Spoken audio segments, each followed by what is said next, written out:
3:45 p.m. At 3:14 p.m., a severe thunderstorm was located near Ledbetter, or near Reedland, moving northeast at 25 miles per hour.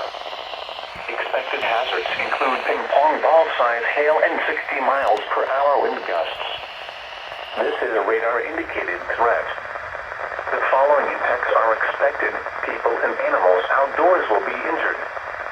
Expect hail damage to roofs, siding, windows, and vehicles.